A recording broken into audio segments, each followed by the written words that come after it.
Feuermähne. Abenteuer in einer anderen Welt. Für immer jung. Der 15-jährige Schüler Peter wird durch die Kräfte eines magischen Pentagramms, das er in einer Höhle entdeckt, in eine andere Zeit versetzt. Dort trifft er Queck, den Elfenkobold, seinen künftigen Freund und Begleiter.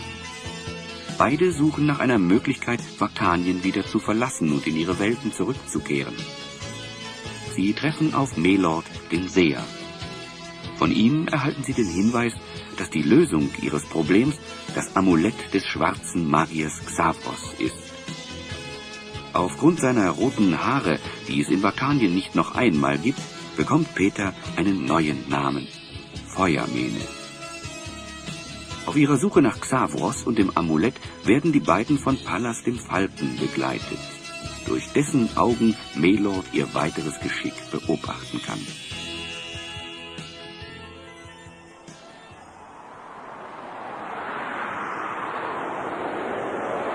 Hier, im nördlichsten Norden Vakaniens, am Pol, der die magnetischen Kräfte und Ströme dieses Planeten zusammenfinden lässt, muss ich, Xavros, der Meister der Zeit, ungestört schalten und walten können, um endlich einen Weg zu finden, diese noch ungebeugten Kräfte der Natur mir einzuverleiben. Zum Ruhme und zur Ehre jener dunklen Mächte, denen ich treuester Diener bin.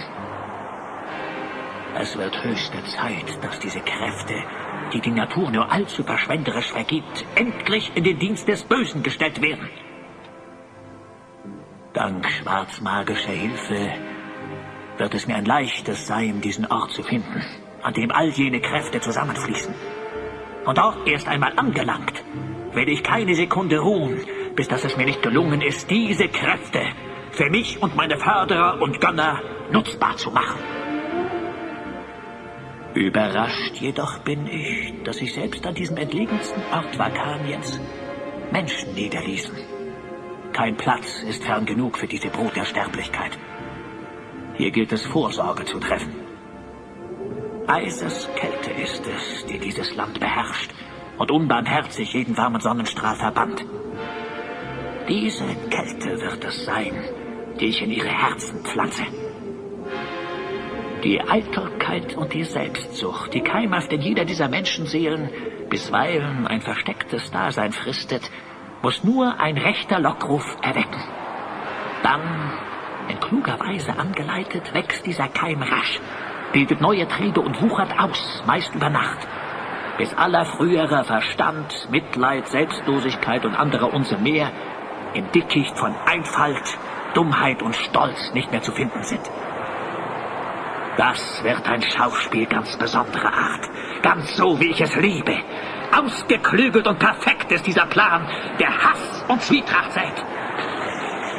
Nun denn, der Vorhang hebt sich, unser Spiel beginnt, in dem der Regisseur eine nicht ganz unbedeutende Rolle übernimmt. Hey da! Öffnet das Tor! Wollt ihr euch etwa in dieser Art und Weise an der Kunst vergehen, dass ihr den größten Bildhauer aller Zeiten den Kältetod überlasst? Fahrende Künstler haben wir jeden Tag. Und jeder gibt vor, besser als der andere zu sein. Ich kann's schon nicht mehr hören. Aber sei's drum. Hier nebenan durch den königlichen Lieferanteneingang bitte. Der ist neuerdings auch für die Künstler geöffnet. Mich wie einen Dienstboten behandeln. Das wird euch noch teuer zu stehen kommen. Nichtsdestotrotz, meldet mich bei eurem Herrn an. Ich werde ihn in Sekundenschnelle zu überzeugen wissen. Denn meine Kunst ist über alle Grenzen weit bekannt. Nur dieser Teil des Landes ist noch ein weißer Fleck auf meiner Landkarte des Ruhms. Schwätzen können Sie alle, wie ein Buch. Die Tür ist auf. Hereinspaziert, dass diese Angeberei endlich mal ein Ende nimmt. Folgt mir, Herr Bildhauer. Ihr habt unverschämtes Glück, dass ihr gerade recht zu einer Generalaudienz kommt, die unser Herrscherpaar abhält. Bei meinem Plan ist jeder Zufall ausgeschaltet. Sag, Wächter, wie kommt es, dass dieser Palast, und wie mir scheint die ganze Stadt, kaum dass man sich in ihren Mauern befindet, solch ein mildes Klima hat? Bei dieser raschen Gangart tritt mir schon fast der Schweiß auf die Stirn. Darum ist die Stadt und der Palast hier erbaut worden. Auf der Suche nach neuem, noch unbewohntem Land fanden unsere Vorfahren vor vielen Generationen dieses von der Kälte und Frost geschützte Tal.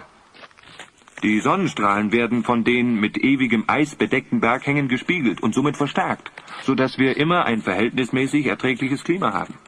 Wolken und Nebel halten sich hier nicht so lange, wie man eigentlich annehmen müsste.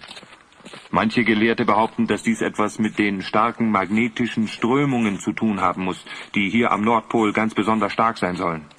Sehr interessant. Starke Strömungen magnetischer Kräfte. So. Nun, sagtest du nicht, es ist Generalaudienz? Lass uns gehen. Meine Kunst duldet keinen Aufschub mehr.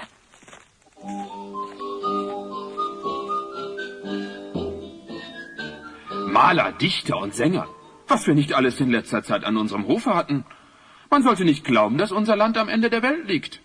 Und nun sogar ein Bildhauer, der den Weg hierher zu uns findet. Mein lieber Gemahl, unsere Hallen und Wandelgänge im Palast hängen voll mit Gemälden. Die Bibliothek ist übervoll mit den Werken all jener Dichter, die an unserem Hofe waren.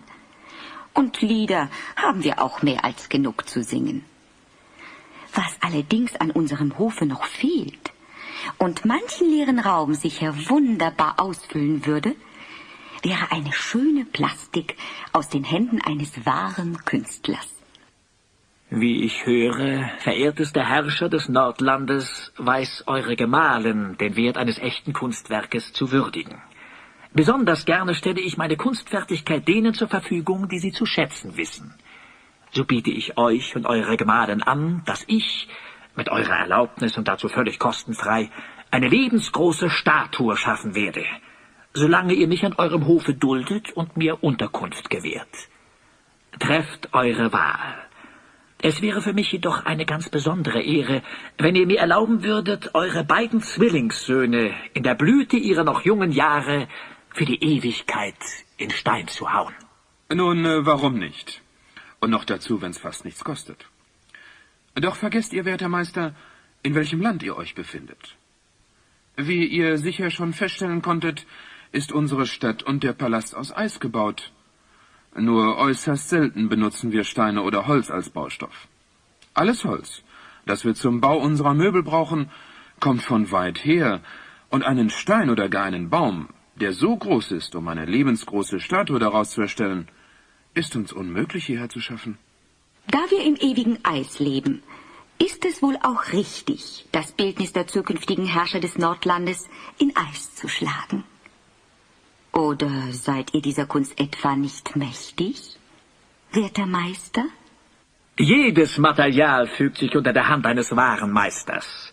Schafft mir einen Platz für meine Arbeit, bereitet mir das Material und schickt nach einem eurer Söhne. So will ich mein Werk unverzüglich beginnen. Haushofmeister, der Wunsch dieses Mannes sei euch Befehl. Alles, was er für seine Arbeit braucht, sei ihm gewährt und schickt nach meinem Sohn Frigert. Er soll sich bereit machen, um dem Meister Modell zu sitzen. Meinst du nicht, es wäre besser, wenn der Meister mit Logart beginnen würde? Du weißt, Frigert ist ungeduldig, kann kaum ruhig sitzen. Es wird ihm sicher schwerfallen, stundenlang Modell zu stehen. Das wird dem Heißsporn gut tun, sich auch einmal ruhig verhalten zu müssen. Lasst Frigert kommen. Die Muse, die mich küsst, um dieses Werk mit Glanz zu Ende zu führen, ist keine Muse der schönen Künste. Da ist kein langes Modellstehen vonnöten. Haben die Nattern der Selbstsucht erst einmal ihr Opfer erblickt, bleibt es für alle Zeiten ein festes, unvergessliches Bild in ihrer Erinnerung. Wohlan, lasst uns das Werk beginnen.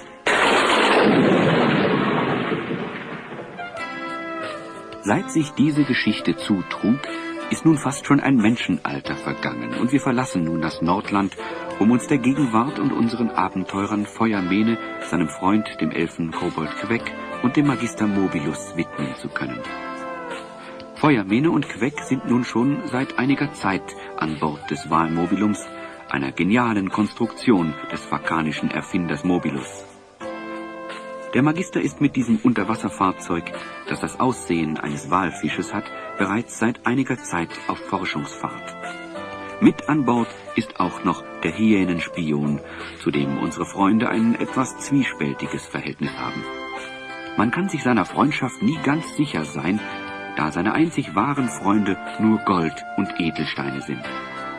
Selbst den schwarzen Zauberer Xavros versuchte er hinters Licht zu führen. Dieser jedoch bestrafte ihn, indem er ihn mit dem Kopf einer Hyäne schmückte.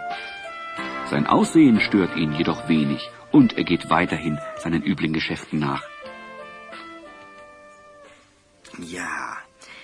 Ja, so wie es hier auf der Karte aussieht, dürften wir bald das Nordland erreicht haben. Es kann sich nur noch um Stunden handeln, bis das Land in Sicht kommt. Die Karten scheinen nicht so genau zu sein, Magister. Wenn mich nicht alles täuscht, kann ich im Fernrohr schon was erkennen. Du hast recht, Feuermähne. Schau nur, eine Möwe hat sich auf der Schwanzflosse unserer Walattrappe niedergelassen. Das ist immer ein Zeichen, dass Land in der Nähe sein muss. Nun, meine Freunde, wie ihr seht, ist unsere Fahrt aus vielen Gründen notwendig. Es wird höchste Zeit, dass diese völlig veralteten Seekarten mal wieder auf Vordermann gebracht werden. Queck, ich glaube, du kannst unserem speziellen Freund mitteilen, dass bald die Zeit zum Abschiednehmen gekommen ist. Na, endlich werden wir diesen Erzhalunken los. Es wird mir eine Freude sein, ihn von Bord zu geleiten. Also, vergesst nicht, dass wir ihm bei unserem letzten Abenteuer viel zu verdanken hatten. Ich weiß, er ist bekannt für seine Nächstenliebe und Selbstlosigkeit. Ja, solange sie ihm nützt. Ich weiß. Nicht mehr lang und du bist ihn los. Na, vielleicht fehlt er mir am Ende sogar noch. Meine Freunde! Wie ich mit halbem Ohre hören konnte, scheint mir, ist nun die Zeit gekommen. Fühle ich mich auch noch halb benommen von jenem Schlaf, der mein Gemüt erquickt. So heißt es denn bald Abschied nehmen. Ein jeder seines Weges geht, wohin des Schicksals Wind uns weht. Das hast du schön gesagt, Hyänenspion. Ich wünsche dir jedenfalls viel Glück für die Zukunft. Das Walmobilum hat die Südspitze von Nordland erreicht und geht im Hafen der Stadt Andor vor Anker. Andor ist der Hauptumschlagplatz für alle Waren, die aus den südlich gelegenen Ländern nach Nordland gebracht werden. In einer solchen Hafenstadt ist immer etwas los. Und nach dieser langen Zeit, die Feuermähne und Queck auf dem offenen Meer zugebracht haben, können es die beiden verständlicherweise kaum eine Sekunde länger als nötig an Bord aushalten. Nachdem der Hyänenspion an Land gegangen ist und in der Menge, die das Walmobilum staunend umlagert, verschwunden ist, wollen auch unsere beiden Abenteurer wieder festen Boden unter den Füßen spüren. Ja, geht schon los. Ich habe hier noch eine Weile zu tun. Ich komme damit alleine klar. Viel Vergnügen an Land, ihr beiden. Ich denke, wir sollten das Angenehme mit dem Nützlichen verbinden und bei unserem Landgang gleich versuchen, unsere Essensvorräte ein wenig aufzufrischen. Das ist eine hervorragende Idee. Wenn ich in unsere Speisekammer schaue, sehe ich, dass selbst die Mäuse Tränen in den Augen haben. Schau dort, Queck. Da ist ein Händler, der frisches Gemüse verkauft. Ich hätte gar nicht gedacht, dass es so etwas so hoch im Norden überhaupt noch gibt. Nun, die Herren, was darf's denn sein? Ich würde mal sagen, ein Zentner von ihren schönsten Kartoffeln, einen Sack Zwiebeln, 20 Kohlköpfe, 10 oder besser 20... Mit Verlaub, die Herren, ich freue mich immer, ein gutes Geschäft zu machen, aber darf ich fragen, was die Herren mit solch großen Mengen anzufangen gedenken? Nun, lieber Handelsmann, wir waren lange unterwegs. Es ist ein weiter Weg übers Meer bis hierher zu euch. Da muss man bei Zeiten die Vorräte wieder auffüllen. Darf ich fragen, mit welchem Schiff ihr gekommen seid? Na, ich dachte, unser merkwürdiges Fahrzeug würde so leicht keiner übersehen. Lieber Herr, wir sind mit diesem Walboot gekommen. Habt ihr davon noch nichts gehört? Ich dachte, dass wir hier das Stadtgespräch sind. Walboot? Ich verstehe kein Wort.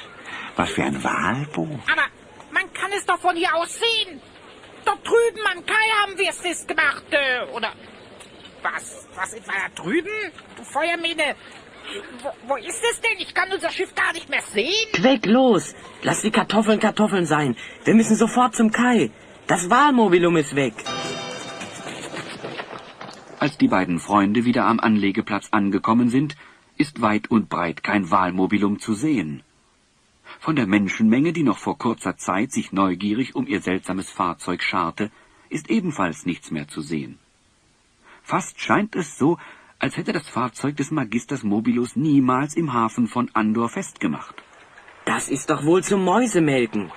Einfach spurlos verschwunden. Einfach nie da gewesen. Unglaublich! Jeden, den wir gefragt haben, behauptet, niemals ein solches Fahrzeug gesehen zu haben.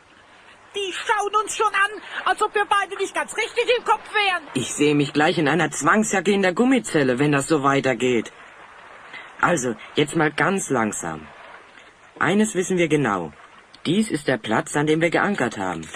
Darüber besteht kein Zweifel. Verzeiht, wenn ich euch einfach so anspreche. Aber ich habe gehört, dass ihr nicht mehr wisst, wie ihr hierher gekommen seid. Ja, so kann man das auch nennen. Mein Name ist Sango. Und ich bin ebenfalls fremd hier und auf der Durchreise zur Hauptstadt. Alleine reist es sich oftmals recht gefährlich in diesem Lande. Besonders die Straße durch die Eiswüste hin zur Hauptstadt ist fest in der Hand der Rebellen. Es ist fast unmöglich, ungeschoren bis zur Hauptstadt zu kommen, ohne dass man an die Rebellen einen unverschämt hohen Wegzoll zu entrichten hat. Ich bin ein armer junger Mann und möchte in der Hauptstadt mein Glück machen. Wenn ich den Wegelagerern mein Geld geben muss, um überhaupt dorthin zu gelangen, bleibt mir nichts mehr zum Leben übrig.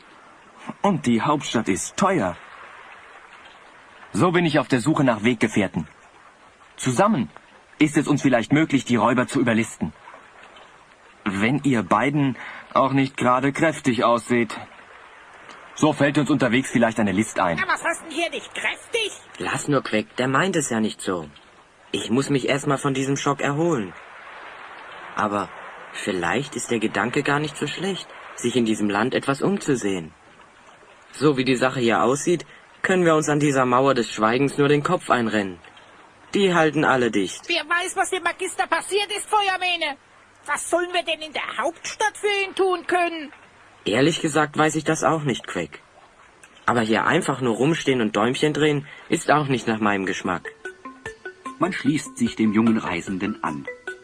Ganz so knapp bei Kasse scheint dieser jedoch nicht zu sein, denn er besitzt immerhin einen großen Schlitten, vor den 6 Renntiere gespannt sind.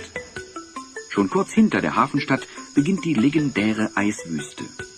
Unsere Freunde und ihr Begleiter stellen sich auf eine lange Fahrt ein. In dicke, schwere Felle gehüllt, versucht man es sich so warm und bequem wie möglich zu machen. Nur gut, dass ich mir noch den warmen Seemannspullover mit von Bord nahm. Du mit deinem Regenbogenharnisch, den dir Melot verpasst hat. Du brauchst sicher wegen der Kälte nicht zu sorgen. Da sieht's bei mir schon ein wenig anders aus. Ja, die Ungerechtigkeit der Welt, sie nimmt kein Ende. Na, das habe ich doch schon mal von jemand anders gehört. Da kannst du mal sehen, was passiert, wenn man mit dem Hyänenspion zu lange zusammen ist. Ich fange schon genauso an zu reden wie er. Ich denke, auch ohne Regenbogenharnisch kann man es in diesen warmen Fellen und Decken doch ganz gut aushalten, oder nicht? Na, ich beschwere mich ja gar nicht. Endlich ist es soweit. Nur noch eine Tagesreise mit dem Schlitten trennt mich von der Stadt der Jugend und Schönheit. Was soll das denn heißen? Stadt der Jugend und Schönheit? Ach, ich vergaß. Ihr seid ja nicht von hier. Diese Stadt ist keine gewöhnliche Stadt. Sie ist der Sitz unseres jugendlichen Herrschers Frigard. Sie ist ein Ort der Jugend, Schönheit und des immerwährenden Vergnügens. Alle jungen und schönen Menschen des Nordlandes finden dort Aufnahme. Unser Herrscher liebt es, sich mit Jugend und Schönheit zu umgeben, da er selbst so jung und schön ist. Und was macht er sonst noch? Wie? Was soll er sonst noch machen? Es ist ein Platz, an dem sich alle fröhlichen und jungen Menschen des Nordlandes einfinden, um sich ihres Lebens zu erfreuen. Seit wir zurückdenken können, gehen die Jünglinge und Mädchen des Landes in die Hauptstadt, um dort einige Jahre mit ihrer Jugend dem Herrscher zu huldigen. Hat man dann ein gewisses Alter erreicht, muss man die Stadt wieder verlassen. Was heißt gewisses Alter? So um die 25. Aber dann muss man sich jedes Jahr einer Prüfung unterziehen. Eine Kommission entscheidet dann, wann man die Stadt verlassen muss. Und in dieser Zeit ist man dauernd fröhlich? Ist ja kaum zu glauben. Fest reiht sich an Fest. Und der Höhepunkt in jedem Jahr ist dann der große Wettstreit, bei dem es darum geht, wer neben dem ewig jugendlichen Herrscher der oder die Schönste ist. Ewig jugendlicher Herrscher? Genau das wollte ich gerade fragen. Wenn das nun schon seit Jahren so geht, müsste der ewig jugendliche Herrscher doch ein alter, ergrauter Herr sein. Aber er wird nicht älter. Keinen Tag. Er war schon immer jung. Seit wir uns zurückerinnern können, hat er schon immer so ausgesehen, als ob er 20 Jahre alt wäre. Du willst uns doch nicht etwa weismachen, dass euer Herrscher die ewige Jugend besitzt und damit unsterblich ist? Ich weiß, dass es unwahrscheinlich klingt. Aber habt noch einen Tag Geduld. Am besten, ihr überzeugt euch selbst davon. Jeder Neuankömmling wird vom Herrscher persönlich begrüßt. Frigard möchte jeden ganz genau kennenlernen, der in seiner nächsten Umgebung lebt. Wo wir gerade bei Leben sind. Von was lebt diese Stadt eigentlich, wenn alle Bewohner damit beschäftigt sind, den ganzen Tag lang schön zu sein und Feste zu feiern? Nun, von denen, die die Stadt verlassen haben. Den Alten und den Hässlichen natürlich. Wer alt wird, muss eben arbeiten und die Jungen versorgen. Ist doch ganz klar. Alter, Krankheit und Schmutz bleiben vor den Toren der Stadt. Wer will sich schon mit Arbeit und Schmutz befassen, wenn er jung und schön ist? Sag mal, Sango, hast du nie darüber nachgedacht, wie es dir einmal ergeht, wenn du älter wirst und die Stadt verlassen musst? Ich bin mir sicher, dass ich einmal Sieger im Schönheitswettbewerb werde. Der Sieger bekommt eine lebenslange Rente und braucht nie mehr zu arbeiten. Das nenne ich bei Zeiten an die Rente Du denken. Feuermähne, es sieht so aus, als hätten wir ein kleines Problem vor uns. Schnell, Sango, halt an. Dort quer über dem Weg liegt ein umgestürzter Schlitten. Es scheint einen Unfall gegeben zu haben. Haltet euch fest! Das ist eine Falle! Ich werde versuchen, die Stelle zu umfahren. Das sieht aber gar nicht gut aus. Rechts und links liegt der Schnee ziemlich hoch. Die Tiere gehen durch! Haltet euch fest! Ah! Queck, wo bist du? Alles in Ordnung, Feuermähne. Scheint so, als hätte ich den Sturz gut überstanden. Ist bei dir auch alles klar? Sieht gut aus. Aber wo ist unser Freund abgeblieben? Der ist bereits bei uns in sicherem Gewahrsam. Na, schau mal an. Wir haben Besuch. Mit wem haben wir die Ehre? Wir gehören zu den Kämpfern für die neue Ordnung. Für die neue Ordnung? Dafür habt ihr aber hier ein ganz schönes Durcheinander fabriziert. Die dummen Witze werden dir bald vergehen. Ihr habt versucht, euch um den Wegzoll zu drücken, den jeder entrichten muss, der diese Straße zur Hauptstadt befährt.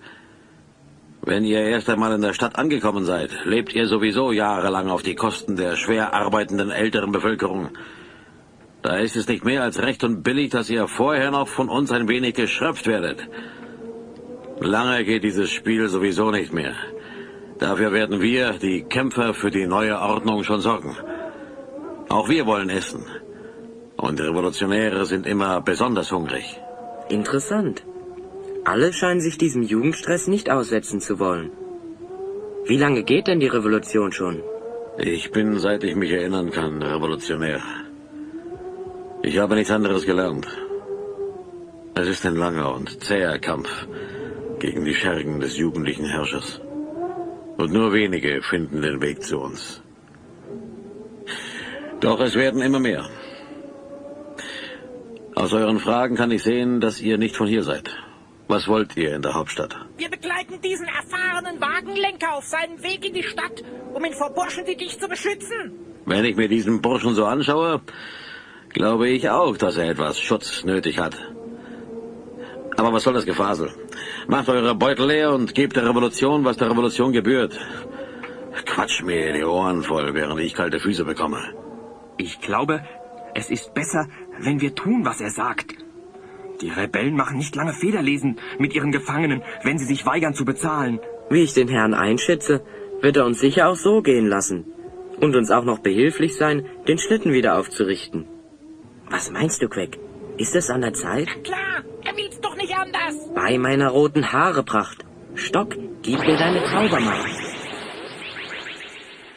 Und wieder einmal verwandelt sich der alte, unansehnliche Stock, den Feuermähne bei sich trägt, in das weiß-magische Kampfschwert Hiebestahl. Dieses Geschenk des Zauberers Melord verleiht ihm auch noch die Kraft von 12 ausgewachsenen Männern. Queck zählt schnell die Widersacher ab und hat auch schon bereits seine Zauberbola in den Händen. 1, 2, 3, 4, 5. Och, nur 5. Das lohnt sich ja fast gar nicht. So, jetzt reicht's mir aber. Ich werde euch lehren, was es heißt.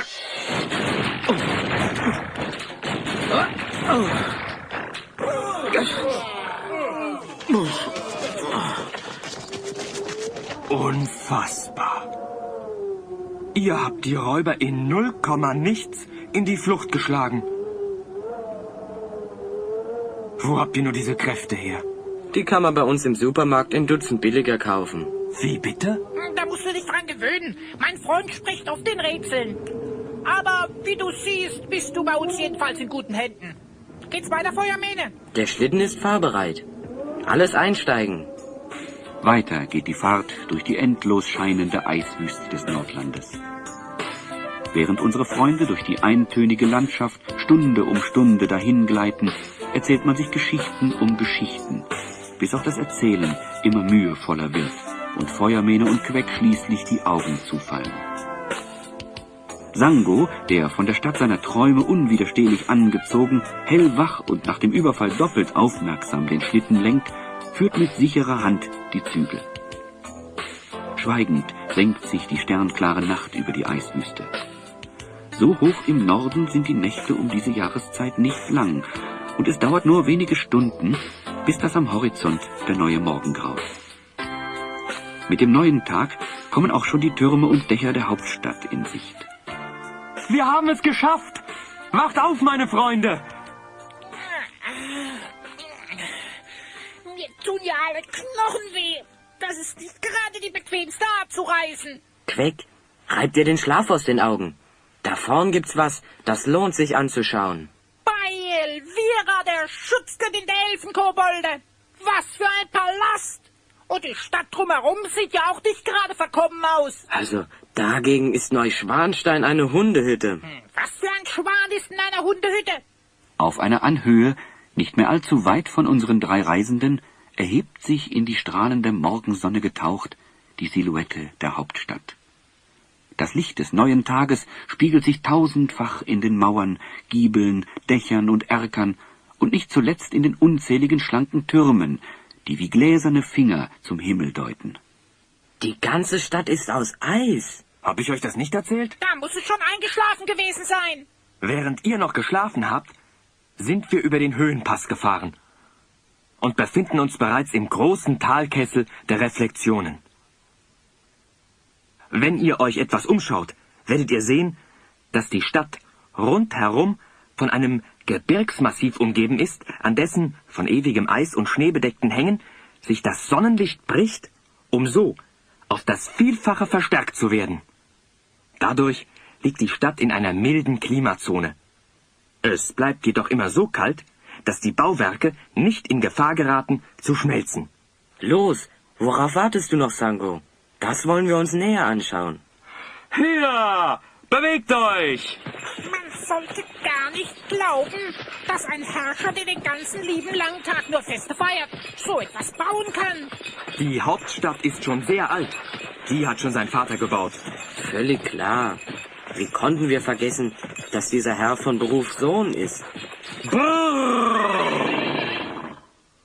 Wächter! Lasst uns ein! Wir folgen dem Ruf Frigards, des jugendlich Schönen, an seinen Hof zu kommen, wie es schon so viele andere jugendlich Schöne des Nordlandes zuvor taten. Jugendlich schön? So. Davon sehe ich aber nur 2. Was ist denn das für ein hässlicher Gnom, den ihr bei euch habt? Der hat doch hoffentlich nicht vor, das Auge unseres Herrschers zu beleidigen. Hässlicher Gnom? Wo? Ich kann keinen sehen. Haben wir etwa noch jemand an Bord? Einen blinden Passagier hätten wir doch entdecken müssen. Queck, ich glaub fast, der meint dich. Scheinbar haben wir doch einen Blinden bei uns. Sonst könntest du nicht auf die Idee kommen, dass er mich meint. Lieber Herr da oben auf der Mauer, würden Sie sich bitte mal genauer ausdrücken, wen Sie mit hässlichem Gnom meinen? Dich, du Missgeburt. Sowas wie du hat sich schon lange nicht mehr vor unsere Stadtmauern gewagt. Wohl neu hier im Lande. Deine Körpermaße entsprechen noch nicht mal der Mindesthöhe. Und wie ich sehe, wäre bei dir dringlichst ein Altersnachweis erforderlich. Elfenkobolde haben kein Alter. Jedenfalls keines, das du in der Lage wärst nachzurechnen. Mit Menschen, die noch nicht mal auf 3 zählen können, unterhalte ich mich nicht über meine Schönheit. Dafür habe ich meine Zauberbola. Los, Bola! Halt, Queck, nicht. Ha! Was ist das? Macht mich sofort los hier! Macht mich frei! Ich verstehe ja, dass du über ihn sauer bist. Aber ich glaube, das war etwas unvernünftig. Wie sich auch schon Feuermene dachte, bleibt ihre kleine Auseinandersetzung mit dem Wächter von seinen Kameraden nicht unbemerkt.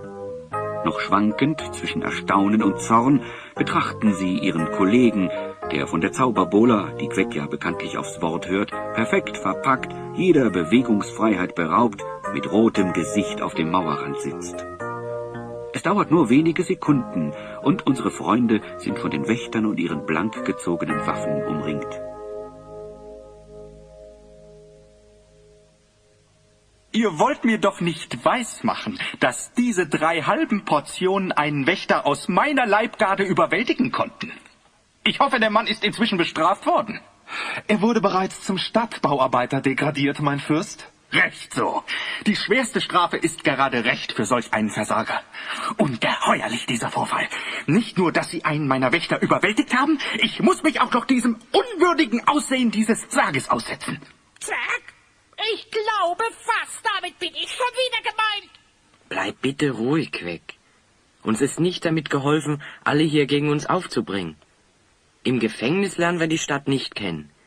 Denk daran, dass wir hier sind, um etwas über das Verschwinden des Wahlmobilums zu erfahren. Ruhe! Gesprochen wird nur, wenn ich die Erlaubnis dazu erteile. Lasst mich mit den Gefangenen allein. Edler Herr, das könnte gefährlich werden. Verwechsle mich nicht mit diesem Hanswurst von Wächter. Ich kann mich meiner Haut selbst wehren. Hinaus! Eigentlich stehen die Türen in meinem Eiskellergewölbe für euch schon offen, um euch dort bis zum Ende eurer Tage gut gekühlt aufzubewahren. Ich überzeuge mich jedoch gerne selbst davon, worüber andere mir berichten. Hier, du Zwerg, hast du deine Waffe zurück. Ich kann seinen Anblick kaum ertragen. Gib mir eine Kostprobe von deiner Kunst. Nichts lieber als das. Bola, los geht's! Ah! Ich bin gefangen, du elender Wicht. Befreie mich sofort wieder von diesen Schnüren und Kugeln. Bola, zurück! Beachtlich, dass solch ein hässliches Wesen über solche Kräfte verfügt. Feuermene, du hast keine Ahnung, was du von mir verlangst. Halt mich fest, sonst spring ich hier an. Ruhig, tief durchatmen, Queck. Wir tun das alles nur für den Magister. Verzeih, edler Frigat, aber wir haben soeben wieder einen dieser Flugblattverteiler erwischt, die sich in letzter Zeit unerlaubt in unseren Straßen tummeln. Ihr hattet Anweisung gegeben, dass diese Burschen euch höchst persönlich vorgeführt werden. Schon recht. Lasst ihn herein. Er ist aber ein außergewöhnlich hässliches Exemplar. Ich möchte euch raten, von einem Verhör Abstand zu nehmen, da er euer edles, von Schönheit verwöhntes Auge zutiefst beleidigen wird. Ein Herrscher muss manchmal auch leiden, damit es seinem Volke wohlergehen kann. Führt ihn herein. Ich bin auf das Schlimmste gefasst.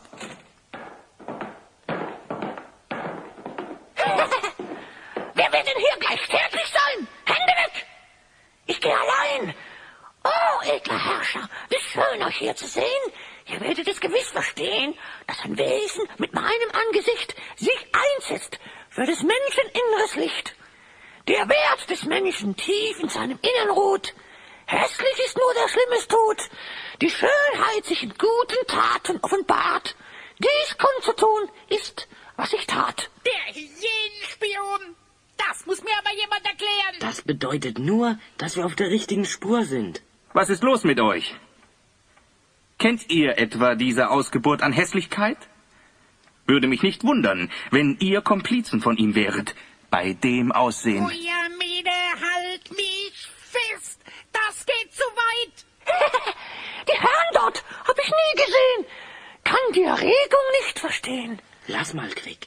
Der hat bestimmt einen Grund dafür, dass er uns nicht erkennen will. Offizier, zeigt mir das Flugblatt.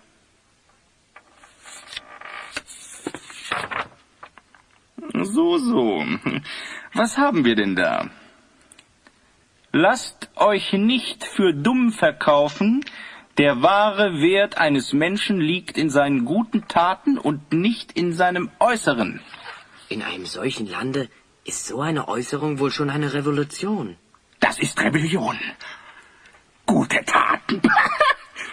Wer nichts tut, der sündigt auch nicht. Arbeit ist für die Alten und Hässlichen gerade gut genug. Entfernt ihn mir aus meinen Augen! In die Eisgewölbe mit ihm! Oder halt, es gibt noch eine Möglichkeit für dich, das Blatt des Schicksals zu deinen Gunsten zu wenden. Sag mir, wo ist Logard? Und sage mir nicht, dass du nicht weißt, wer das ist. Ich weiß nur zu gut, dass er hinter all dem steckt. Er hält sich immer im Hintergrund. Dafür habe ich schon gesorgt, als ich ihn offiziell für tot erklären ließ. Aber hier sind wir unter uns. Ich weiß sehr wohl, dass er noch am Leben ist und weiterhin gegen mich intrigiert.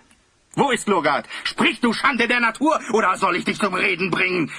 Offizier, bringt die blaue Bergziege herein. Jetzt geht die Tierschau los. Legt den Burschen hier auf den Tisch. Zieht ihm die Schuhe aus und bestreicht seine Fußsohlen mit Salz. Nichts liebt unsere blaue Bergziege mehr als den Geschmack von Salz und Fußschweiß. Das ist aber eine merkwürdige Geschmacksmischung.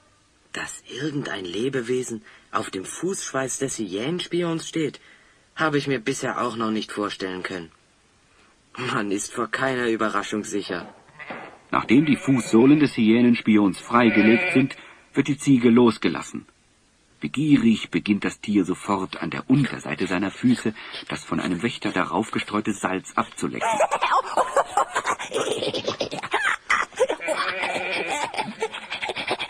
So haltet ein mit dieser Qual!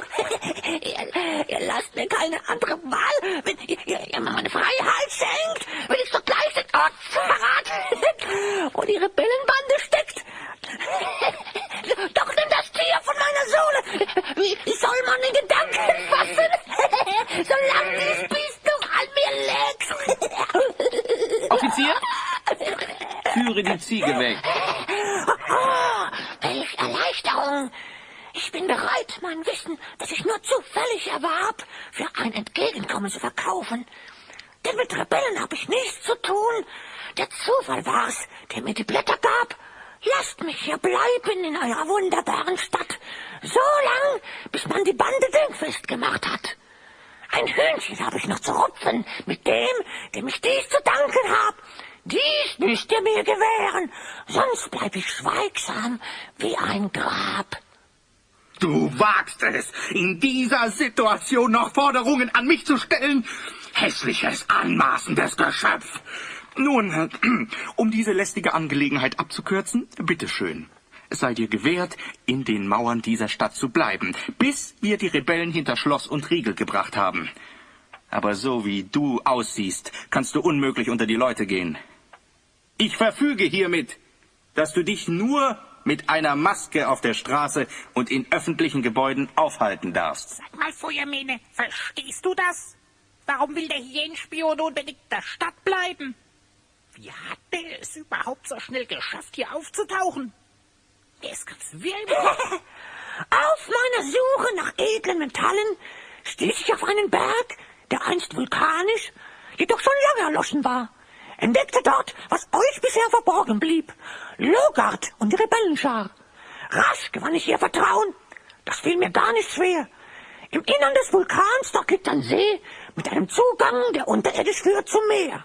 Man gab mir diese Blätter. Unwissend wie ich war, verteilte ich die Botschaft hier in dieser Stadt. Zu spät wurde mir klar, dass dies hier nicht so Sitte und streng verboten ist. Man täuschte mich mit Vorsatz, man täuschte mich mit List. Da hat er also nur so zum Zeitvertreib die Flugblätter verteilt. Und behauptet nun auch noch, dass er eigentlich gar keine Ahnung hatte, was da drin steht. Ich muss dir recht geben, Queck. Das stinkt zum Himmel. Das mit dem Vulkan könnte stimmen. Die Felswände sind zu schroff, um ihn zu besteigen, und an die Möglichkeit, durch einen unterirdischen Gang in seinen Vulkantrichter zu gelangen, daran hat wohl noch keiner gedacht. Nun, Offizier, schickt mir eine Handvoll Freiwillige aus der Leibgarde. Sie sollen dieses Nest umzingeln und ausräuchern. Es soll geschehen, wie ihr es wünscht. Nun du Missgeburt, schleich dich aus meinen Augen. Es widerstrebt mir abgrundtief, mein Wort zu halten, dass du dich ja nicht wagst, ohne eine Maske vor deiner Hyänenfratze auf der Straße zu erscheinen. Aus den Augen! Offizier, wo bleiben die Freiwilligen? Ich wage es kaum zu sagen, mein jugendlicher Herrscher, aber... Hör auf zu stottern, was gibt's? Es hat sich niemand gemeldet. Niemand gemeldet? Es gibt niemanden in dieser Stadt, der diese Burschen festnehmen will? Feiglinge! Verzärteltes Back! Nun gut, lasst die Leibwache antreten. Das werden wir ja sehen. Vielleicht erlaubt ihr uns, die Rebellen dingfest zu machen. Auf diese Art können wir ihnen vielleicht beweisen, auf welcher Seite wir stehen. Keine schlechte Idee. Aber werdet ihr den Weg zum Vulkan auch finden? Obwohl ich noch nie so weit im Norden unseres Landes war, glaube ich doch anhand einer zuverlässigen Landkarte meine Freunde zu diesem Berg führen zu können. Außerdem kann uns der Hyänenspion noch mal den Weg genau beschreiben. Wie nennst du den Burschen? Hyänenspion? Aha! Du kennst ihn also doch. Unsinn, wir haben diesen Kerl noch nie gesehen. Ich denke aber, es wäre ein guter Name für ihn, so wie er aussieht. Ich muss zugeben, einen treffenderen Namen kann man ihm kaum geben. Aber der ist ja immer noch hier. Raus aus meinem Palast! Ich gehe ja schon. Puh, das war knapp. In 2 Tagen findet in unserer Stadt das Fest zu Ehren der Schönheit statt. Alle Vorbereitungen sind schon getroffen und wie immer wird es der Höhepunkt unserer ganzjährlichen Festlichkeiten sein. Ein unüberbietbarer Triumph an diesem Festtag wäre es für mich, könnte ich den Teilnehmern auch noch diese aufsässigen Rebelliere präsentieren. Ganz besonders Logard. Auf den müsst ihr ein wachsames Auge haben. Der ist der Kopf der ganzen Bande. Dann haben wir keine Zeit mehr zu verlieren. Ihr gestattet, dass wir uns auf den Weg machen. Meine guten Wünsche begleiten euch. Hauptsache, wir sind erstmal hier raus. Wir haben schon viel zu lange untätig herumgestanden. Wenn ich an den Magister denke, wird mir ganz flau im Magen. Sag mal, Sango, blickst du bei dieser Karte, die dir der Offizier gegeben hat, durch? Für mich ist das nur ein wildes Durcheinander. Ich denke, ich weiß schon, wo es lang geht. Steigt ein. Los, meine Tierchen, lauft! Sicher lenkt Sango den Schlitten in nördliche Richtung, und als sich Feuermähne nach kurzer Zeit umdreht, sieht er die Stadt bereits weit hinter sich im Licht der untergehenden Sonne liegen. Mann, oh Mann, haben wir einen Zahn drauf. Lange halten das die Tiere bestimmt nicht durch. Meine Tiere sind das gewöhnt. In diesem Land ist Schnelligkeit notwendig, um zu überleben. Dort, seht! Ein Rudel Wölfe. Die treiben sich um diese Jahreszeit immer in der Nähe der Fahrstraßen herum, in der Hoffnung, einen fetten Happen zu erwischen. Es sei ihnen gegönnt, solange ich nicht dieser Happen bin. Sie nehmen die Verfolgung auf. Sie kommen immer näher. Ich kann schon das Weiße in ihren Augen erkennen. Hey ja, meine Tierchen, lauf! Feuermähne, tu doch was. Sprich den Zauberspruch, worauf wartest du denn noch? Bei meiner roten Haarepracht. Stopp, gib mir deine Zaubermacht. Es ist Feuermähne ein leichtes, das ausgehungerte und blutrünstige Wolfsrudel mit Hilfe von Hiebestahl zu vertreiben. Schon nach einigen gut platzierten Hieben in die Meute bleiben die Tiere ehrfürchtig zurück, um auf leichtere Beute zu warten. Mit so zwei wie euch kann man das ganze Nordland erobern. Euch möchte ich nicht zum Feind haben. In der Haut dieser Rebellen möchte ich nicht stecken. Du steckst vielleicht schon tiefer drin, als du denkst. Wie meinst du das? Ach, das war nur so dahergesagt. Weißt du, Sango, mein Freund kommt aus einer anderen Welt und die heißt Stuttgart oder so. Die Leute dort müssen sehr komisch sein. Denn wenn er von dieser Welt und den Menschen dort erzählt, verstehe ich meistens kein Wort. Seit ich ihn aber unter meinen Fittichen hab, wird er langsam ganz vernünftig. Das ist ja sehr beruhigend. Dann ist ja bei mir noch nicht alle Hoffnung verloren. Sag mal, Sango, der Berg, der dort hinten am Horizont auftaucht, sieht so aus, als ob er auf die Beschreibung des Hyänenspions passen würde. Das ist er. Und wie ihr seht, ist das Meer auch nicht mehr weit. Dort könnt ihr die ersten Möwen sehen. Als unsere 3 Abenteurer am Fuße des erloschenen Vulkans angekommen sind, müssen sie sich mit einem Problem auseinandersetzen, das sie augenscheinlich bisher vernachlässigt haben. So weit, so gut. Aber wie kommen wir jetzt in den Vulkantrichter? Die Felswände sind viel zu steil und zu schroff. Und das Eis und der Schnee machen es auch nicht gerade leichter, da hochzusteigen. Ich glaube, das können wir vergessen. Lasst uns besser mal um den Berg herumgehen, bis zu der Stelle, an der die Küste beginnt. Vielleicht entdecken wir die Stelle, an der der Vulkansee seine unterirdische Verbindung zum Meer hat.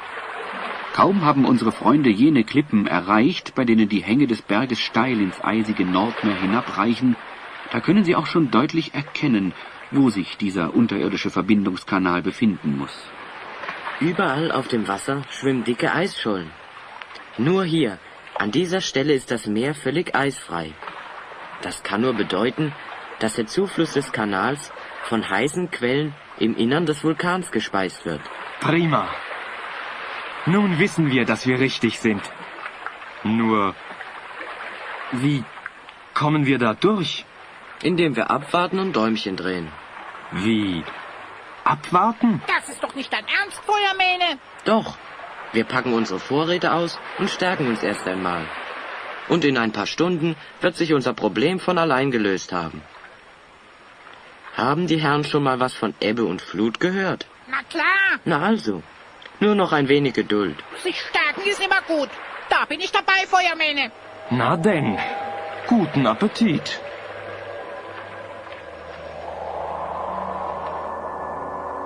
Kaum haben unsere Freunde ihren kleinen Imbiss beendet, da stellen sie auch schon fest, dass der Meeresspiegel langsam aber beständig fällt. Im Laufe der Zeit gibt das stetig sinkende Wasser nach und nach den Eingang einer gewaltigen Höhle frei, der von der Meeresseite aus ins Innere des Vulkanes zu führen scheint. Darauf habe ich gehofft. Wir haben wirklich ein mordsmäßiges Glück. Genug gefrühstückt. Los geht's. Oh, schade. Da, schaut. Das sieht aus wie ein Pfad.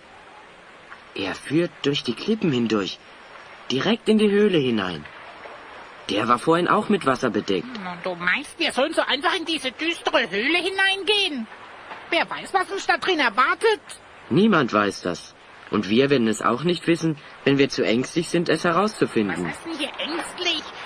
Ich versuch doch nur... Komm, Queck, hier geht's lang. Ich komm ja schon.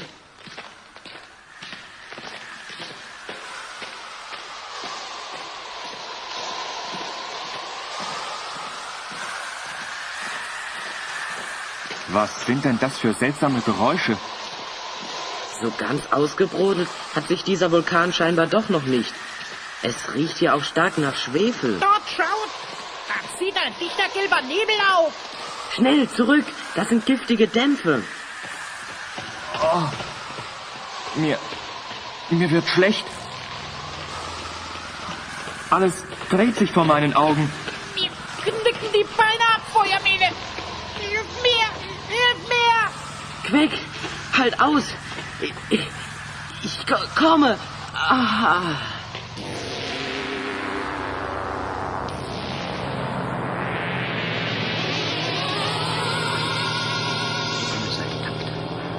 Sie kommen zu sich. Junge, das hätte aber leicht ins Auge gehen können. Was ist? Wo bin ich hier? Magister? Wie? Aber... Ja, Ich dachte... Das war schon der richtige Weg und ich hatte euch schon erwartet. Dieser Vulkan ist jedoch unberechenbar. Es konnte doch keiner ahnen, dass er ausgerechnet in dem Moment dieses schwefelige Giftgas ausstößt, wenn ihr durch den Geheimgang kommt. Wir hatten uns schon alle so auf euer Gesicht gefreut, wenn ihr mich und das Wahlmobilum hier unverhofft vorfindet. So nach und nach kann Feuermähne seine Umgebung immer deutlicher erkennen. Trotz seines gewaltigen Brummschädels wird ihm klar, dass dies kein Traum ist. Über ihm kniet der Magister, umgeben von mehreren ihm unbekannten Männern, und als er seinen noch für sein Empfinden zentnerschweren Kopf hebt, kann er auf einem nur wenige Meter von ihm entfernten tiefblauen See das Wahlmobilum friedlich auf dem Wasser schaukeln sehen. Wenn du dich stark genug fühlst, um aufstehen zu können, dann lass uns hinüber zum Haupthaus gehen. Ich nehme an, dass du mir einige Fragen stellen willst. Queck und Sango scheinen auch langsam wieder auf die Beine zu kommen. Noch etwas unsicher auf den Beinen werden unsere 3 Freunde, gestützt von den unbekannten Männern, die sich in der Umgebung des Magisters befinden, zu einem nahegelegenen Holzhaus geführt, wo alle auf der geräumigen Veranda Platz nehmen. Magister, wo sind wir hier? Da kannst du genauso gut Sango fragen, Queck. Ich bin mir sehr sicher, dass auch er dir darüber erschöpfende Auskunft geben kann. Sango? Wieso denn Sango? Er scheint hier jedenfalls kein Unbekannter zu sein, wenn ihn selbst der Magister beim Namen nennt. Und außerdem ist dir nicht aufgefallen, wie auffällig gut er den Weg hierher kannte. Nicht ein einziges Mal hat er in die Karte geschaut, obwohl er doch behauptet hat, noch nie in dieser Gegend gewesen zu sein. Das ist gut beobachtet. Aber glaubt mir, ich hatte keine bösen Absichten. Im Gegenteil, diese ganze Heimlichtuerei diente nur zu eurer Sicherheit. Außerdem mussten wir sicher sein, dass ihr auch wirklich auf unserer Seite steht. Also nun mal hübsch der Reihe nach. Ihr befindet euch hier im Zentrum des Widerstandes gegen den jugendlichen Herrscher. Seit vielen Jahren versuchen diese tapferen Männer, die eine fest verschworene Gemeinschaft bilden, Frigard mit seinem Jugendlichkeitswahn zu stürzen. Ich darf euch den Führer dieser sogenannten Rebellen vorstellen. Dieser Mann hier ist der berühmt-berüchtigte Logard. Willkommen in unserem Schlupfwinkel. Da wir euch bereits erwarteten, hatten wir unseren Wachposten am Eingang der Höhle angewiesen, besonders aufmerksam zu sein. Als der die giftigen Dämpfe aufsteigen sah, hat er uns sofort verständigt, sodass wir noch rechtzeitig zur Stelle waren. Ich wünschte mir, dass wir etwas mehr Zeit zur Verfügung hätten, damit ihr euch hier erholen und eingewöhnen könnt. Aber wie ihr wisst, ist morgen bereits das große Fest in der Hauptstadt, und es bleibt nicht mehr viel Zeit, unseren Angriffsplan zu entwickeln. Da wir erst warten mussten, bis ihr hier bei uns eingetroffen seid, haben wir mit dem Magister zwar schon die grundsätzlichen Dinge besprochen, doch unser endgültiges Vorgehen müssten wir noch einmal genauestens gemeinsam besprechen. Ist ja schön, dass wir auch noch gefragt werden, nicht wahr, Feuermähne? Ihr müsst zugeben, lieber Herr Logard, dass ihr uns ganz gewaltig überrollt. Es wäre für uns bestimmt ganz nützlich, etwas mehr über den Sinn und Zweck eurer Gemeinschaft zu erfahren. Besonders, wenn ihr von uns erwartet, dass wir auf eurer Seite kämpfen sollen. Und Sie, Magister Mobilus, was haben Sie denn mit dieser ganzen Geschichte zu tun? Und woher hat man gewusst, dass wir hier eintreffen würden? Unser erstes Zusammentreffen, wie ihr euch sicher vorstellen könnt, fand im Hafen von Andor statt. Kaum wart ihr beiden vom Bord, da klopfte auch schon der Hyänenspion an die Einstiegsluke. Ahnungslos öffnete ich ihm. Er diente jedoch nur als ein Lockvogel für Logards Männer, die ihn bereits in ihrer Gewalt hatten und hofften, mit seiner Hilfe sich Zutritt ins Innere des Wahlmobilums verschaffen zu können. Man war sich nicht sicher, ob ich die Ziele Logards gutheißen würde, und so wollten sie sicher gehen, dass selbst wenn ich mich nicht von ihren edlen Motiven überzeugen lassen würde, sie wenigstens das Mobilum in ihrer Gewalt hätten. Außerdem war keine Zeit für lange Erklärungen, da man in Andor an jeder Ecke mit den Spionen des jugendlichen Herrschers zu rechnen hat, die eine längere und vielleicht etwas höfliche Reaktion bestimmt ihrem Auftraggeber gemeldet hätten. Den Magister versuchten wir mit Worten zu überzeugen, dass er sich und seine wunderbare Erfindung, von der wir schon vor einiger Zeit gehört hatten, in unsere Dienste stellt. Es war uns allerdings klar, dass Worte allein nicht ausreichen würden, euch völlig davon zu überzeugen, was sich in unserem Lande abspielt. Sango übernahm somit die Aufgabe, euch beiden mit der Hauptstadt und dem jugendlichen Herrscher bekannt zu machen, und zwar so, dass ihr euch unvoreingenommen ein Bild von der Art seiner Regierung machen konntet. Euer Ruf, der euch durch ganz Vakanien vorauseilt, dass ihr euch mutig und tatkräftig dafür einsetzt, Menschen zu ihrem Recht kommen zu lassen, ließ uns annehmen, dass wenn ihr mit eigenen Augen seht, wie Frigard seine Macht missbraucht, ihr für unsere Sache zu gewinnen seid.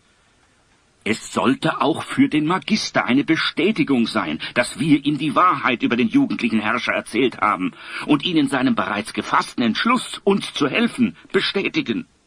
Wie erklärt sich denn der Umstand, dass dieser Mann nicht alt zu werden scheint?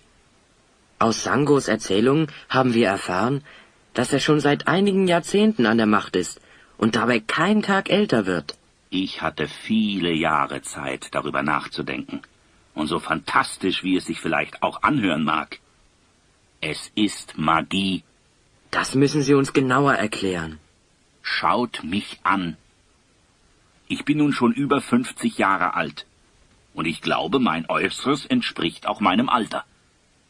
Was würdet ihr sagen, wenn ich nun behaupte, der Zwillingsbruder von Frigard zu sein? Sie wollen doch wohl nicht behaupten, dass Sie der Zwillingsbruder von Frigard, dem jugendlichen Herrscher, sind? Hab ich richtig gehört? Ja, du hast richtig gehört. Und ich bleibe dabei. Ich bin der Zwillingsbruder dieses Diktators der Schönheit, auch wenn er mich schon vor 30 Jahren für tot erklären ließ. Es ist wahr, dass es ihm irgendwie gelungen ist, seinen Alterungsprozess aufzuhalten. Ich bin der festen Überzeugung, dass dieses Nicht-Älterwerden mit einer Geschichte zu tun hat, die sich zugetragen hat, als wir beide noch am Hofe unserer Eltern lebten. Und Logard erzählt, wie zu jener Zeit an den Hof seiner Eltern ein fahrender Künstler kam, nämlich jener Bildhauer, den wir zu Anfang unserer Geschichte kennenlernten. Wie er die Eltern bat, einen der Zwillinge abbilden zu dürfen, und wie, nachdem sein Bruder unter den Händen des Meisters ein Ebenbild aus Eis erhielt, sich dieser Bruder scheinbar über Nacht veränderte und ein anderer Mensch wurde. Zu einer zweiten Statue von mir kam es gar nicht mehr. Nachdem der Bildhauer sein Werk vollendet hatte, verließ er umgehend den Palast. Mein Bruder schien mit einem Mal von der Macht wie berauscht. Alle Eigenschaften, die ihn bislang zu einem liebenswerten und umgänglichen Menschen gemacht hatten, waren wie weggeblasen. Unser Vater lag bald einer mysteriösen Krankheit, die niemand kannte und gegen die es natürlich auch keine Arznei gab. Meine Mutter folgte aus Gram und Kummer über den Verlust ihres geliebten Mannes ihm bald nach. Als es nun um die Thronfolge ging, bei der ich, da ich ja von uns beiden als Erster zur Welt gekommen war, derjenige war, dem von Rechts wegen der Herrscherthron zustand, ließ er mich kurzerhand festnehmen und in eines seiner tiefsten Eisgewölbe werfen. Danach ließ er die Nachricht verbreiten, dass ich bei einem Unfall ums Leben gekommen wäre. Er konnte jedoch nicht alle davon überzeugen. Einige Freunde und Getreue meines Vaters befreiten mich, und wir zogen uns in diesen erloschenen Vulkankrater zurück und beobachteten von hier aus mehr oder weniger machtlos sein Treiben. Ihr glaubt also, wenn ich euch richtig verstanden habe, dass diese ewige Jugend von Frigard irgendwie mit dem Erscheinen dieses mysteriösen Bildhauers zusammenhängt? Es muss so gewesen sein, denn anders kann ich mir den plötzlichen Wandel meines Bruders nicht vorstellen. Wenn ich mir die Geschichte so anhöre, kommt mir der Verdacht, dass es sich bei diesem Herrn Bildhauer um einen Typen handelt, mit dem wir schon des Öfteren zu tun hatten. Du meinst Xamros, den schwarzen Zauberer? Das würde ihm gut zu Gesicht stehen. Es ist ein beliebtes Spiel von ihm, Hass, Neid und Missgunst zu sehen, um sich dann daran zu weiden, wenn diese Saat aufgeht. Alles nur Vermutung, Queck. Wenn ich nur wüsste, was diese Statue dabei soll. Die Statue ist übrigens seit jenen Tagen immer verdeckt geblieben. Frigard behauptet, dass niemand die Schönheit dieses Werkes ertragen und augenblicklich erblinden würde, wenn man sie anschaut. Das ist allerdings merkwürdig. Irgendein Geheimnis verbirgt diese Statue. Da bin ich ganz sicher. Um Geheimnisse zu lüften, bleibt uns keine Zeit mehr. Fast mein ganzes Leben habe ich auf diesen Moment gewartet. Die Wut der älteren Bevölkerung kennt keine Grenzen mehr. Zu lange schon haben sie für diese jugendlichen Verschwender arbeiten müssen. Und selbst unter den jungen Menschen des Nordlandes gibt es viele, die dieser oberflächlichen Verschwendungssucht ein Ende bereiten wollen. Bis ihr den Weg hierher gefunden habt, habe ich mit Logard und seinen Männern bereits einen Schlachtplan ausgearbeitet. Ja. Wir müssen es bis morgen schaffen, denn am morgigen Festtag wird sich die gesamte Bevölkerung der Hauptstadt vor dem Palast einfinden. Ihr wisst, meine Freunde, dass ich ein Mann des Friedens, des Geistes und der Wissenschaft bin. Aber es gibt Situationen, wo man nicht den Kopf in den Sand stecken kann. Die Zustände hier sind für mich untragbar. Ich bin da ganz Ihrer Meinung, Magister. Aber wie sieht Ihr Plan aus? So einfach ist es bestimmt nicht, den Herrscher zu entmachten. Wie wir gesehen haben, sind die Soldaten seiner Leibwache zwar nicht gerade die mutigsten Kämpfer, aber wir sollten sie trotzdem nicht unterschätzen. Also, mein Plan ist folgender. Auch wenn ich Mobilum II damals nach unserer erfolgreichen Reise zum Nebelplateau das Aussehen eines Walfisches gegeben habe, um die Lebensgewohnheiten dieser Tiere besser kennenzulernen, ist es trotzdem, wie ihr vielleicht nicht mehr wisst, immer noch flugtüchtig. Ja, jawohl, das staunt ihr. Ich habe in eurer Abwesenheit einen kleinen Umbau vorgenommen und die Stabilität der Flügel erhöht. Wenn wir uns dünn machen, ist das Mobilum in der Lage, mindestens 50 Mann aufzunehmen. Allen unnötigen Plunder an Bord habe ich bereits entfernt. So ganz kann ich es noch gar nicht glauben, was uns der Magister erzählt. Wie ein Vogel zu fliegen, ist zwar ein uralter Traum. Dass man ihn verwirklichen kann, ist vielen von uns noch unvorstellbar.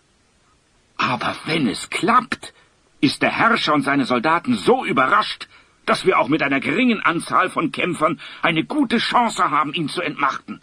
Das könnte klappen, Magister. Ich muss schon sagen, da habt ihr euch aber was einfallen lassen. Danke, junger Freund. Aber falls alle Stricke reißen sollten, habe ich auch noch eine kleine Geheimwaffe in der Hinterhand. Oh, machen Sie es nicht so spannend. Was gibt's denn noch? Wie sage ich immer? Na? Es nützt nur die Idee allein, Erdachtes will erfunden sein. Jawohl, und es ist mir gelungen, mit Hilfe von Spiegeln, Linsen und einem Rubin ein Gerät zu entwickeln, das in der Lage ist, die Sonnenstrahlen so stark zu konzentrieren und zu bündeln, dass man auch auf größere Entfernung hin Eis zum Schmelzen bringen kann. Ja. Und dies dürfte uns eine nützliche Waffe sein, um genügend Verwirrung stiften zu können. Großartig, Magister. Wie ich schon des Öfteren sagte, ihr seid eurer Zeit weit voraus. Oh, danke, mein Junge, das ist zu viel der Ehre. Haben Sie denn dieses Strahlengerät schon mal ausprobiert? Ich würde gern mal sehen, wie es funktioniert. Nichts leichter als das. Ein Moment Geduld, meine Freunde. Sogleich bin ich zu einer Demonstration meiner, ja, das muss bei aller Bescheidenheit gesagt werden, weltverändernden Erfindung bereit. Noch ist es nicht im Mobilum fest installiert. Das macht die Sache noch verhältnismäßig einfach. Das sieht aber nicht sehr stabil aus, Feuermähne. Es befindet sich auch noch in der Entwicklung. Mein Ziel ist der schneebedeckte Überhang dort oben auf der Spitze des Berges. Ich versuche nun, mit dem Strahlengerät eine kleine Lawine auszulösen.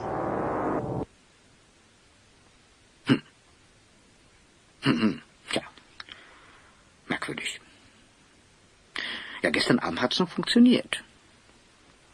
Gut, dass ich es noch einmal ausprobiert habe. Es sieht also aus, als wäre diese Erfindung noch etwas verbesserungsbedürftig. Na, macht euch keine Sorgen, liebe Freunde, ich habe die ganze Nacht noch Zeit, mich um das Problem zu kümmern.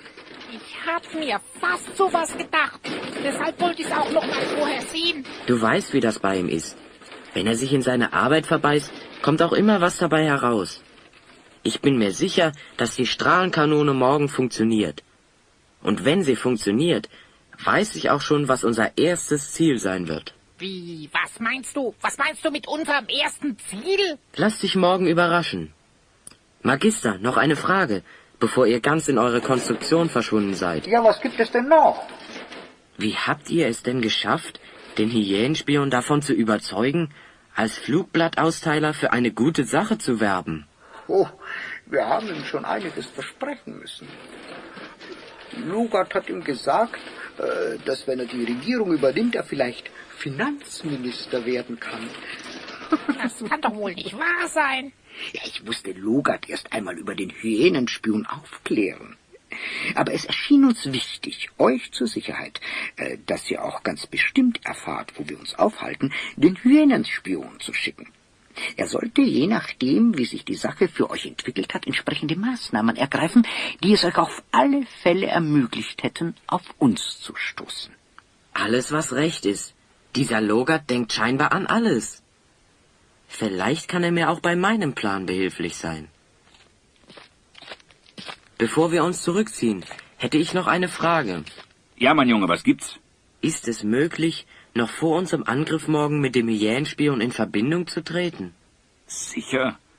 Das ist überhaupt kein Problem. Im Laufe der Jahrzehnte ist es uns gelungen, ein absolut perfektes Spionagenetz aufzubauen. Gut, dann lasst ihn Folgendes wissen. Somit sind die Festlichkeiten zur Ehre der Schönheit eröffnet. Die Kandidaten für den Schönheitswettbewerb mögen in die Arena zur Begutachtung treten. Die Begeisterung der Menge kennt keine Grenzen. Die lang erwarteten jährlichen Spiele zu Ehren der Jugend und Schönheit wurden soeben von Frigard eröffnet.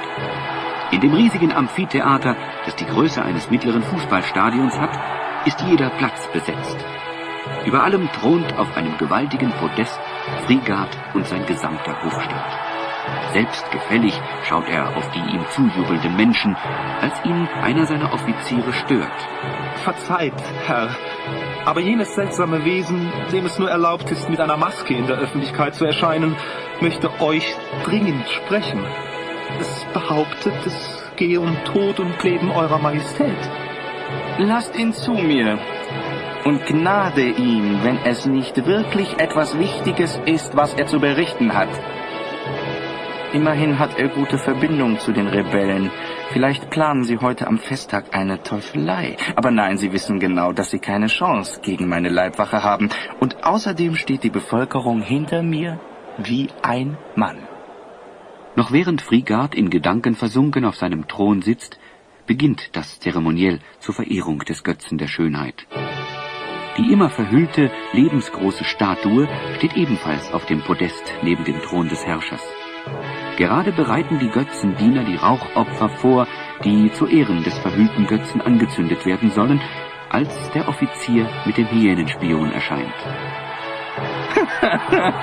Nicht nur, dass du es wagst, mich bei den heiligen Handlungen zur Ehre des Götzen der Schönheit zu stören. Nein, du wagst es auch noch, mit einer Eselsmaske aus Pappe zu erscheinen. Unglaublich, dieser Frevel! Ihr müsst verzeihen, edler Herr, aber das war die einzige Maske, die auf seinen unförmigen Kopf gepasst hat. Und bei unserem letzten Maskenfest hattet ihr doch viel Freude daran gehabt. Wir sind hier nicht beim Maskenfest, du Narr. Mach's kurz. Was willst du von mir? Mein Herr, wie mir zu Ohren kam, plant euer Widersacher arges Spiel. Mit Schimpf und Schande euch des Thrones zu vertreiben, ist der Rebellen eitles Ziel. Sogleich, noch zu dieser Stunde, erfolgt der Angriff, ihr müsst mir glauben. Wohl vorbereitet und festen Willens sind sie, euch eure Macht zu rauben. In dieser Stunde schwerster Not biete ich euch meine Hilfe an. Ich und mein treuer Freund und Helfer, der allwissende magische Bumerang. Fliegen kann er erspähen, woher Gefahr uns droht. Rasch ist der Feind vernichtet und alles ist im Lot. Ich glaube zwar nicht, dass sie es wagen werden, aber zeige mir trotzdem deinen Freund, diesen magischen Bumerang, oder wie immer du das Ding nennst. Mein Bumerang tut deine Pflicht. Das, was du kannst, das kann ich nicht. Flieg unter jenen Stoff, der dieses Ebenbild bedeckt. Offenbare allen das Geheimnis, das unsere Neugier hat erweckt. O mein Herr Hyänenspion, du hast befohlen, ich eile schon. Was soll das? Was macht dieser Bumerang? Garde, haltet dieses fliegende Stück Holz auf. Nein, die Statue darf nicht enthüllt werden. Sie darf auf keinen Fall enthüllt werden. Nein, nicht! Der magische Bumerang des Hyänenspions hat den Befehl, der ihm von seinem Herrn und Meister zugeflüstert wurde, unverzüglich ausgeführt. viel zu schnell, als dass es irgendjemandem möglich gewesen wäre, ihn aufzuhalten, sucht er sich seinen Weg zu der verhüllten Statue, schlüpft durch eine der Falten, die der Stoff geworfen hat, unter die schwere Plane und fliegt mit ihr davon. Entsetzt starren alle auf das, was sich ihren Augen offenbart. Der Götze der Schönheit, von dem es hieß, dass er von solchem Glanz und von solcher Schönheit sei, dass ein menschliches Auge ihn nicht unbeschadet ansehen könne, ist ein über alle Maßen hässliches und verunstaltetes, nur noch bei genauem Hinsehen erkennbares Ebenbild von Frigard, dem jugendlichen Herrscher. Die Menschen im Amphitheater schreien entsetzt auf, und ein wahrer Tumult herrscht auf dem Ring. Ein Geheimnis ist entdeckt. Verrat! Wo ist dieser Bursche mit seinem Bumerang? Schaut dort an den Himmel, o Herr. Das ist nicht zu glauben. Offizier, bestätigt mir, was ich zu sehen glaube. Es ist unfassbar. Das ist die Strafe der Götter.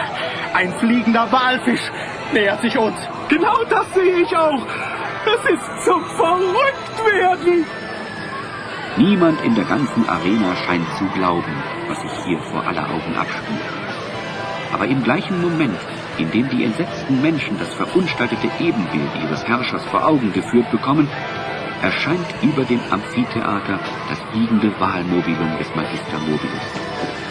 Mit mächtigen, sich rasch auf- und abbewegenden Schwingen ausgerüstet, kreist der ungewöhnliche Flugkörper langsam über der Arena. Es sieht so aus, als ob der Hyänenspion meine Botschaft erhalten hat. Und erfolgreich war er noch dazu. Die laufen da unten herum wie die aufgescheuchten Hühner. Die werden sich gleich noch mehr wundern. Magister, ist die Strahlenkanone bereit? Ja, natürlich, mein Junge.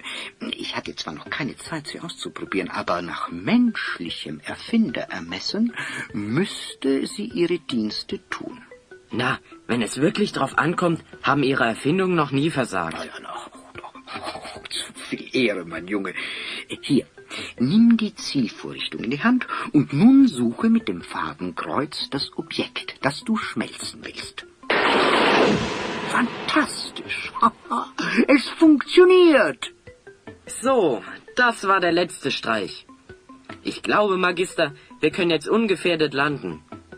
So werden die ganz bestimmt letzten Spiele und Feierlichkeiten zur Ehre von Jugend und Schönheit auch ganz bestimmt die aufregendsten, die je in der Hauptstadt des Nordlandes stattgefunden haben.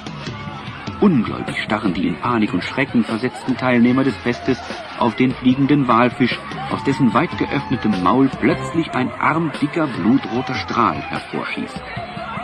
Dieser Strahl trifft direkt auf die Statue aus Eis, die in Sekundenschnelle zu einem rasch zerfließenden, unförmigen Klumpen geworden ist.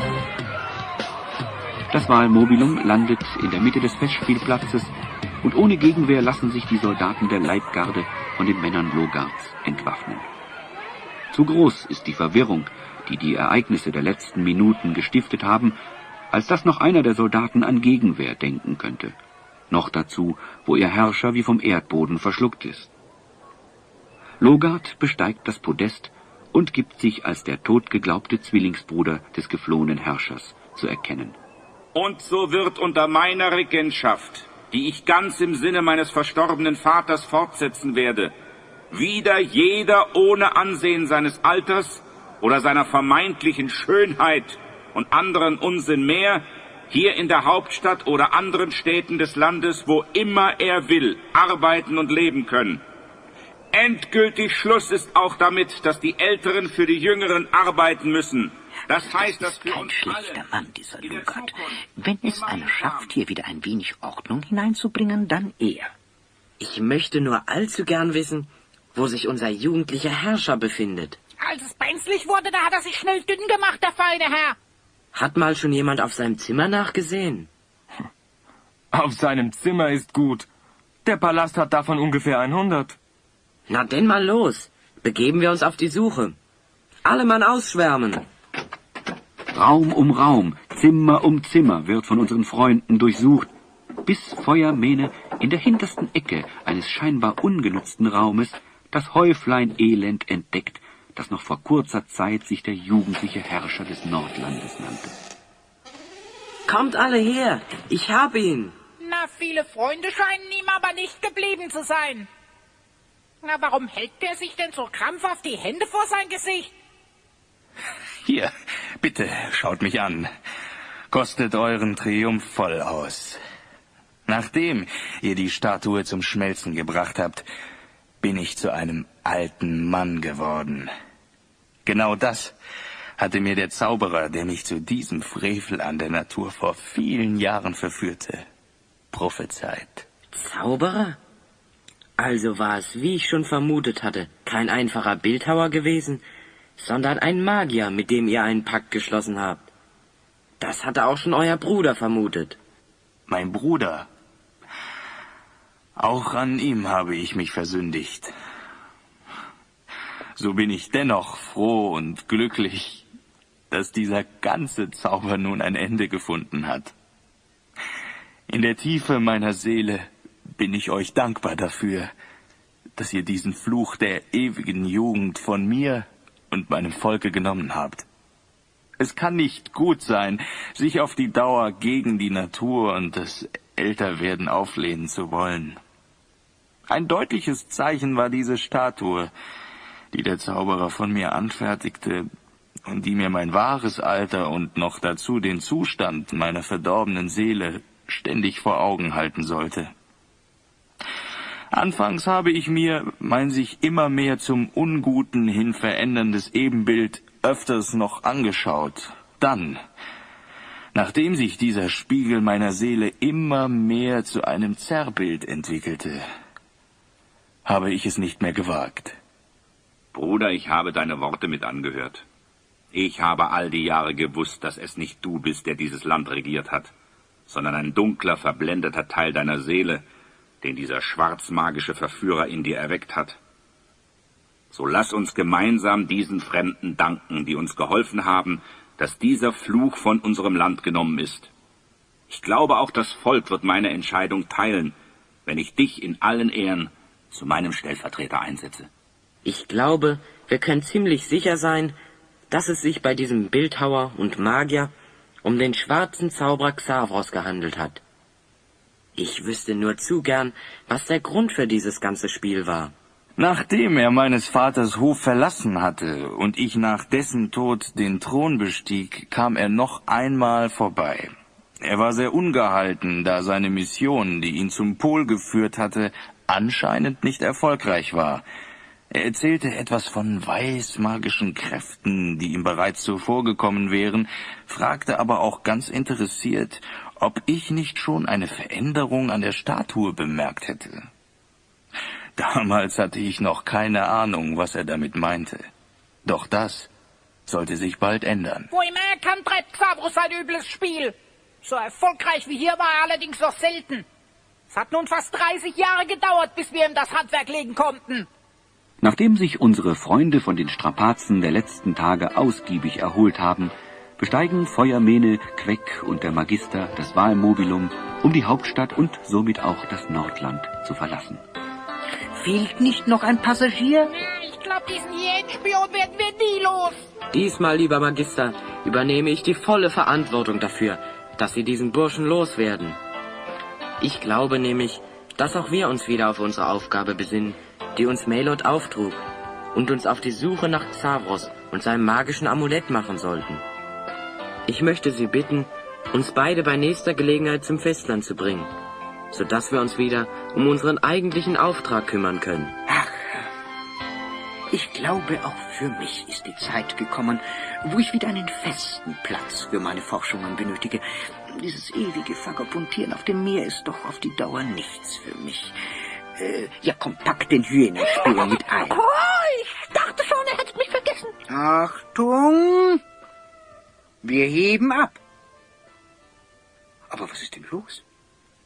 Irgendwas scheint mit den Flügeln nicht in Ordnung zu sein. Oh, wahrscheinlich ein Knacks in der Antriebswelle. Junge, gib mir doch mal bitte den Werkzeugkasten. Ja, da kann ich was sehen. Jawohl, ja, das. Wo sind denn meine Konstruktionspläne? Oh mein Gott, die Konstruktionspläne, wo sind denn... Es ist so, wie ich immer sage. Seine Erfindungen halten nur so lange, wie es absolut nötig ist. Na, ich glaub's ist besser, ich lauf schon mal los und hol Sango mit seinem Rentierschlitten. Bis gleich.